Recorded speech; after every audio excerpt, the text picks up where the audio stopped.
Welcome to the Global News podcast from the BBC. Today, I'm joined by our diplomatic correspondent, Paul Adams. Paul, Donald Trump has a big dilemma. He's passed the 60-day deadline to either end the war in Iran or make the case to Congress to extend it. We're still without peace. What are his options now to break the stalemate? Well, Alex, just on that question of the 60-day deadline and the 1973 War Powers Act, there is an active debate going on in Washington about precisely what the US administration needs to do. We heard yesterday and the day before from the US Defense Secretary Pete Hegseth making the argument that that because there is a ceasefire in place, that 60-day clock stopped when the ceasefire came into effect some weeks ago. So the administration's view is that it still has time on its hands and doesn't yet need to seek the kind of congressional approval that many people in Congress are arguing that it does. But as for the president's dilemma, you're absolutely right. This is taking much longer than Donald Trump anticipated, and it is not entirely clear which way the US is going to go. He could seek a return to conflict, to all-out war, risky for all sorts of reasons. It could involve putting US service people's lives at risk. It could involve a series of, frankly, rather unpalatable military options. The bottom line is that the Iranians have shown themselves to be far more resilient than anyone in Washington envisaged at the start of this campaign. And so the thought of another round of going to war is not immediately obviously attractive. Equally unattractive is the thought of just simply walking away. You don't really envisage Donald Trump simply saying this didn't work and we're going to sign a peace deal and end this whole war. I don't think that's going to happen. So in some ways, he's left with the third option, which is just to continue the economic pressure.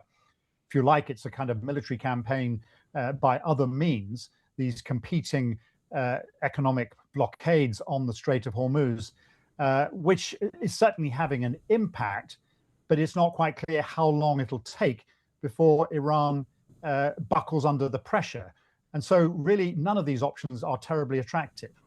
I'll come back to the Strait of Hormuz in a moment, but first of all, the military options, however unattractive, there are reports of another major US build-up of military force. If there were a fresh offensive, what would it look like and what would its aims be? Well, you're right. There's certainly plenty of talk about this, and the president has probably more military means at his disposal now than he has had at any point since the conflict began at the end of February, with 3 carrier strike groups at his disposal. Now, that's not an indefinite option because one of those carriers is the Gerald Ford has been at sea for a very long time, and it is thought it needs to go back to base pretty soon. I think there's a view that Donald Trump has a window of about a couple of weeks when he has all of these assets at his disposal. So in a sense, there's a little bit of use it or lose it about the current arrangement of forces. In terms of what they might do, well, he's got a lot of US Marines and other troops at his disposal. He could use them to enforce the opening of the Strait of Hormuz. Pretty risky given Iran's ability to close it, whether by the use of mines or missiles fired from land. That would be a risky operation. Possibly the taking of territory. We heard a few weeks back the possibility that the US might seize the strategic petroleum island of Kharg Island up in the northern part of the Gulf.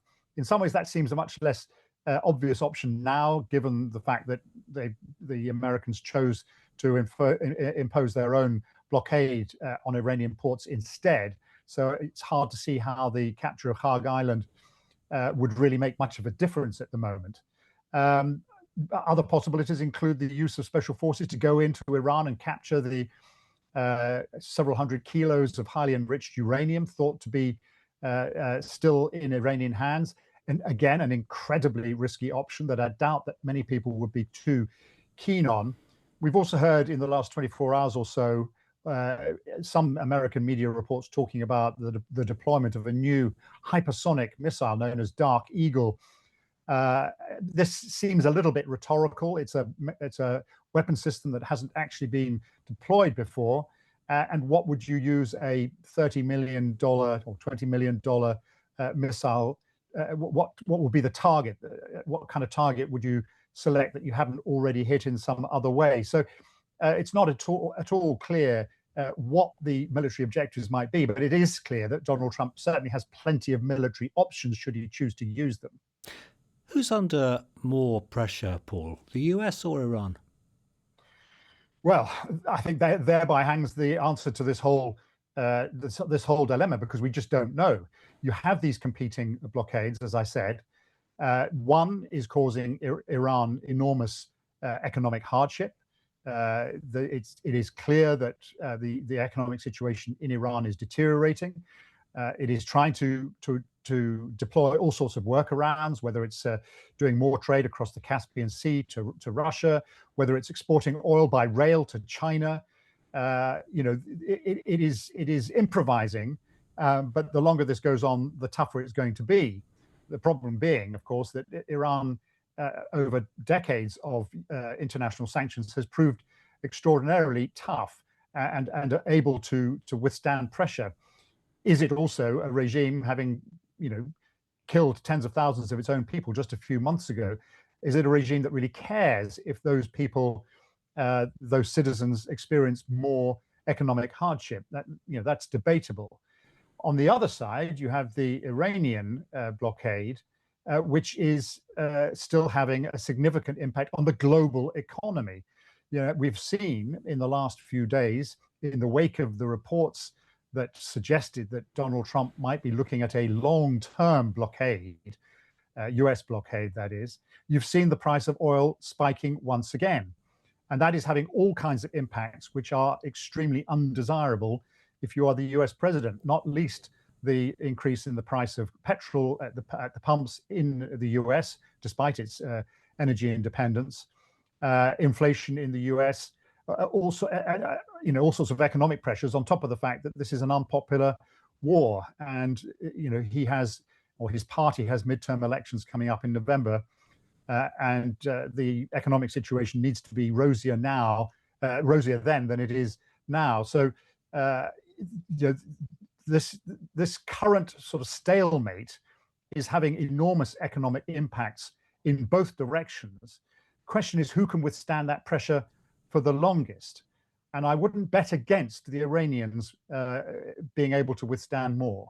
Where does Israel and its war objectives fit into this? I noticed that Israel's Defense Minister, Israel Katz, says it may soon be required to act to, as he puts it, remove the Islamic Republic's existential threats.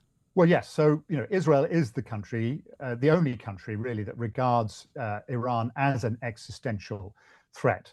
And not just Iran, but all of the groups around the region, whether it's Hezbollah in Lebanon, the Houthis in Yemen, and so forth, that can act as a kind of as levers of power in concert with Iran. So for Israel, this is a far more fundamental and existential business.